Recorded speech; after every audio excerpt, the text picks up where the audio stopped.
Welcome to SN Chaudhary physics classes at BD Gurukul. Today I am going to discuss Coulomb's law in electrostatics. It is also known as Coulomb's law of electric force. आज हम आप सभी का स्वागत करते हैं BD Gurukul में physics class में, और Coulomb's law of electrostatic force हम आज डिस्कस करेंगे. इसे हम Coulomb's law of electric force भी बोलते हैं. It is one of the most important topic in electrostatics and basics of electrostatics. यदि ये one of the most important topic है, इसलिए यदि पेपर में यदि इस लेसन से हम एक या दो क्वेश्चन करके जाएंगे तो हम एक ये क्वेश्चंस करके जाएंगे. इसके ऊपर न्यूमेरिकल भी रहते हैं और साथ साथ इसके ऊपर आपके थ्योरी भी रहते हैं. According to this law,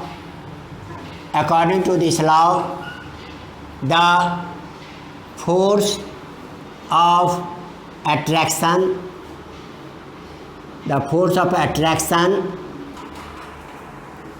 और रिपल्सन यहीं पर बेटा हमने फोर्स एफ लिख दिए. देखो बाहर बाद में हम लिखते रहते हैं जो एफ को फोर्स कहते हैं, हम यहीं लिख दिए the force of attraction repulsion that is F is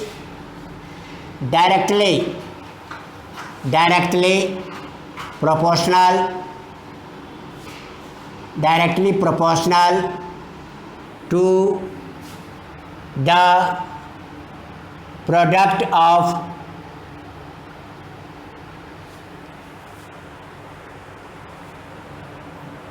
the force attraction repulsion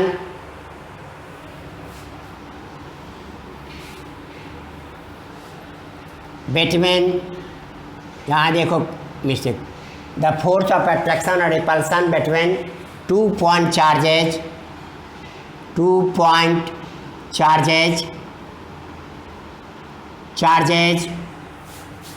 Q1 and Q2 is directly proportional to the product of charges and inversely proportional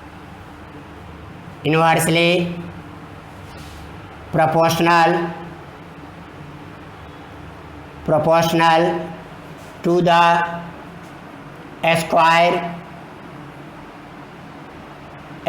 of distance को यहाँ पे R लिख दिया. देख लो द फोर्स ऑफ अट्रैक्शन और repulsion F यही हमने इंडिकेट कर दिए. Between 2 point charges Q1 Q2 is directly proportional to the product of charges and inversely proportional to the square of distance R between them. अब यहाँ पर आपने ये इंडिकेट कर दिया, ये हमारे लॉ है. तो पेपर में रहता है state Coulomb's law of electric force या state Coulomb's law of electrostatics, इस तरह से क्वेश्चंस रहते हैं. अब यहाँ पर पॉइंट चार्जेज लिए हैं. हेयर देख लो, मान लो ये पॉइंट चार्जेज हैं Q1 और ये पॉइंट चार्जेज हैं Q2. इन दोनों के बीच का जो डिस्टेंस है ये हमने R लिखा, ये R हो गए. अब यहाँ पर ये लॉ जो है केवल पॉइंट चार्जेज के लिए, ऑब्जेक्ट कितना भी बड़ा हो उसके ऊपर चार्ज है, लेकिन हम पॉइंट चार्ज कंसीडर करते हैं. ये पॉइंट चार्ज है Q1 यहाँ पर, ये पॉइंट चार्ज है Q2 यहाँ पर. अब इन दोनों के बीच में जब फोर्स होगा according to this law comma डाल दिए. एफ जितना बेटा हम लिखते हैं उतना पेपर में लिखना है, चाहे स्टेट के, चाहे डिफाइन के, चाहे एक्सप्रेस के. F proportional to Q1 Q2 and ये फर्स्ट हो गया, and F proportional to 1/r² बोलो या इन्वर्सली प्रोपोर्शनल टू r² बोलो, ये हमारा सेकंड हो गया। कंबाइनिंग, फिर यहाँ लिखते हैं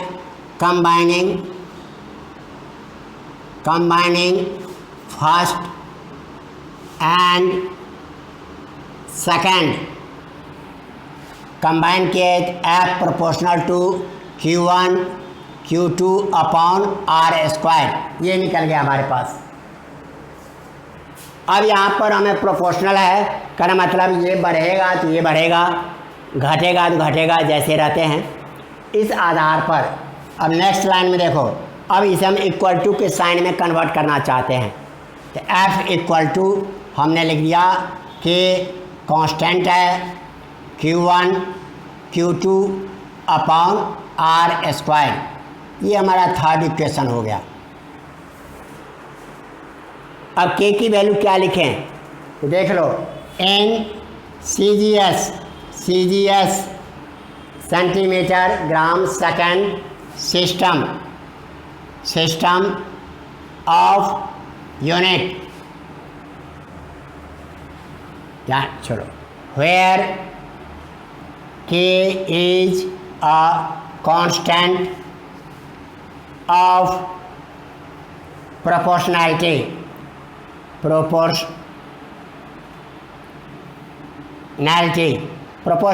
कहते हैं कि CGS में K की वैल्यू 1 होते हैं, इसलिए हम CGS लिखेंगे, ताकि मुझे इसका CGS यूनिट लिखना पड़ेगा, लेकिन आपके कोर्स में केवल SI यूनिट का है, इसलिए हम SI यूनिट लेके ही चलते हैं। In SI unit K equal to 1/4πε0, K equal to क्या लिखा हमने, 1/4πε0, दिस इक्वल टू 9 × 10⁻⁹। अब बेटा मान लो हमें इसका यूनिट नहीं पता है, अब इसका यूनिट हमें पता नहीं है, यहाँ देखो इन दोनों को मल्टीप्लाई करेंगे, K1 K2 नीचे आ जाएगा, तो यहाँ देखो newton into metre square upon coulomb square, यहाँ पर हमने लिखा newton metre square coulomb per coulomb square, that is coulomb power -2। Here, यहाँ पर हेयर एप्सिलॉन, इसको क्या पढ़ते हैं बेटा, एप्सिलॉन, यहाँ लिख देता हूँ एप्सिलॉन, और नीचे में 0 दिए हैं तो नॉट पढ़ते हैं, एप्सिलॉन नॉट। यहाँ पर ये कांस्टेंट है, ये कांस्टेंट है, पाई की वैल्यू जानते हो 22/7 होता है, ये हैं, इसको हम कहते हैं electrical permittivity of free space kilo, free space लिखा जा सकता है, और वैक्यूम, फ्री स्पेस और वैक्यूम कहते हैं। इस तरह से इसका निकल गए, तब हमारे पास न्यूमेरिकल फॉर्मेट क्या बन जाएगा, F equal to 1/4πε0 into Q1 Q2 upon r², ये आपके हो गए इक्वेशन 4।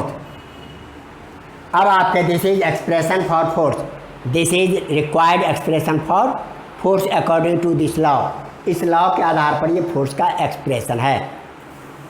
आगे बढ़े यहाँ तक समझ में, हैव यू नोटेड? तो आपको पेपर में रहेंगे state and explain Coulomb's law in electrostatic या Coulomb's law of electric force, ये आपके हो गए। यदि 2 पॉइंट चार्जेज हों तो इस तरह से आप बना सकते हो।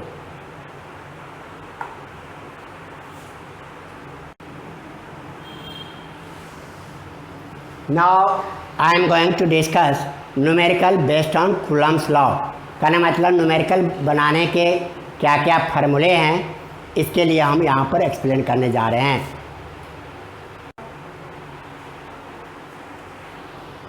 अब आपके कूलम्स लॉ के ऊपर न्यूमेरिकल्स कैसे बनाएंगे, यहाँ देख लो। अब यहाँ पर हम लिखते हैं एफ, यहाँ पर हमने नॉट लिख दिया, एफ नॉट दैट इज 0। ये हम लिख देते हैं Q1 1/4 pi epsilon not into Q1 Q2 upon R square in vacuum.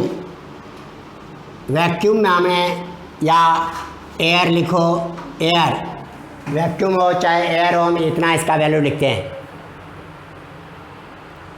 आगे बात समझ में। अब आपके एफ एम हम मीडियम के लिए लिखे हैं, एफ एम तो 1/4 पाई एप्सिलॉन, यहाँ मीडियम के समय हमने क्या लिखा है, एप्सिलॉन। और यहाँ जो Q1 था, Q1 डैश कर दिया हमने, Q2 डैश कर दिया और R डैश का स्क्वायर हमने कर दिया। ये इन मीडियम। अब ये आपके दोनों फार्मूला सेम ही है। हाँ, एक जगह हमने एयर लिया है दोनों पॉइंट चार्ज के बीच में, या वैक्यूम लिए हैं, और दूसरी बार में हमने क्या किया, दोनों पॉइंट चार्ज के बीच में हमने मीडियम रख लिया। अब इसके आधार पर देख लो, dividing this is first and this is second, dividing first by second, first को हमने सेकंड से डिवाइड किया। तो देख लो, this upon this, F not upon F M, 1/4 pi epsilon not upon 1/4 pi epsilon, Q1 Q2 upon R square, Q1 dash Q2 dash upon R dash का square, ये हमने लिखा। नेक्स्ट लाइन में देखो, इसी को देखो बेटा, कोई भी न्यूमेरिकल अगर चार्ज की वैल्यू बदल दिए, कहा देता है न्यूमेरिकल में चार्ज डबल कर दिया या डिस्टेंस आधा कर दिया, तो हम इतना बनाने के बाद उसको सॉल्व कर सकते हैं। हम इस सब के लिए एक सिंगल फार्मूला बना देते हैं कि उस फार्मूला के आधार पर आप कोई भी न्यूमेरिकल आराम से बना सकते हो। अब यहाँ पर देख लो, F not upon F M equal to, ये नीचे आ गया 1/4 पाई एप्सिलॉन। भूल भी जाओगे तब आप इस तरह से फार्मूला बना लोगे। अब यहाँ देख लो, Q1 Q2 upon R square, R dash का square upon Q1 dash Q2 dash, ये हमने लिखा। अब इसमें से क्या देखते हैं, 4 पाई कैंसिल आउट हो गया। अब ये R डैश R को एक जगह कर लेते हैं, Q1 बाई Q डैश को एक जगह कर लेते हैं, तब हमारे पास फॉर्मेट बन गया आपके F not upon F M equal to epsilon upon epsilon not into Q1 upon Q1 dash, Q2 upon Q2 dash, और ये हो गया आपके R डैश का स्क्वायर अपॉन R स्क्वायर। ये आपके फॉर्मूले बन गए। अब इसमें से किसी की भी वैल्यू को हम चेंज करेंगे। मान लो दोनों चार्ज यहाँ पर है, उसको हवा में हमने देख लिया फोर्स कितना है, ऐसे ही उठा के हमने वाटर के भीतर रख दिया, तब देखते हैं फोर्स कितना है। अब इस आधार पर हम ये फार्मूला निकालते हैं फॉर सेम। यहाँ पर देखो, for same charges and same distance between them, कहने में चार्ज भी सेम है, डिस्टेंस भी सेम है, तब एफ नॉट का फॉर्मूला क्या बन जाएगा, F not upon F M, this upon epsilon upon epsilon not. आप एंट्रेंस में जाते हो, नीट में जाते हो या जेई मेन में, वहाँ पर का जगह सेम चार्जेज है, तो देखो बेटा इतना करने की हमें ज़रूरत नहीं है। चार्ज यदि सेम है और डिस्टेंस भी सेम है तो उसको हवा से उठा के हमने मीडियम में रख दिया, तो उसके फोर्स में क्या डिफरेंस होगा, तो ये आपने नोट किया। ये आपका इक्वेशन, यहाँ से इक्वेशन 1 करो, ये इक्वेशन 2 हो गया। अब यहाँ पर देख लो, for same medium and same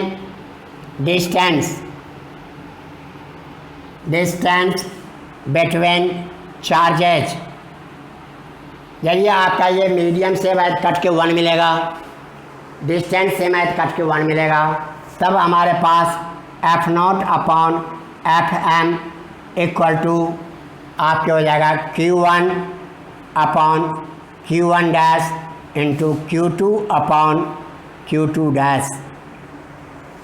तब आप कहते हैं चार्ज की वैल्यू हमने डबल कर दिया, ट्रिपल कर दिया, तो सबकी जिसको डबल ट्रिपल करेंगे उसका वैल्यू हम लिख देंगे, उस हिसाब से न्यूमेरिकल्स बनाते हैं। अब आपके चार्ज भी सेम है, मीडियम भी सेम है, डिस्टेंस में अंतर है, तो for same medium and same charges भी सेम है, मीडियम भी सेम है, तब हम फार्मूला यूज कर लेंगे F not upon F M equal to R dash का स्क्वायर अपॉन आर स्क्वायर। अब इस तरह से हमने 4 इक्वेशन आपको बना दिए।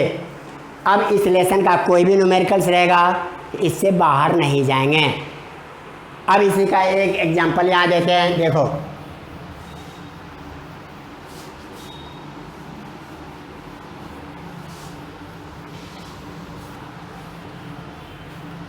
इधर नोट कर लिया ना बेटा आप लोग।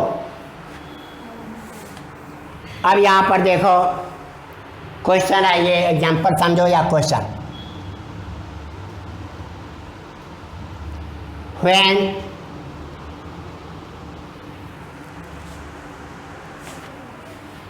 when two charges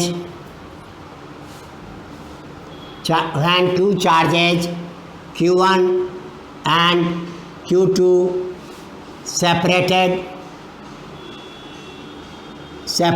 by r distance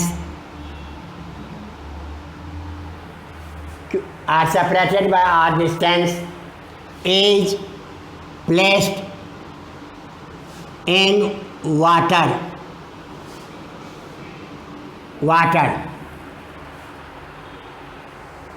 placed in water. Earlier they are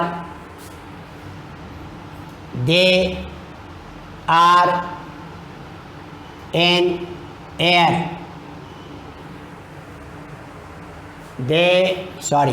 They were in air. पहले दो चार्जेज एयर में था, उनके बीच का डिस्टेंस r है, और यहाँ पर वाटर में हमने रख दिया। यहाँ पर हम लिखते हैं dielectric for water K equal to 81। Then force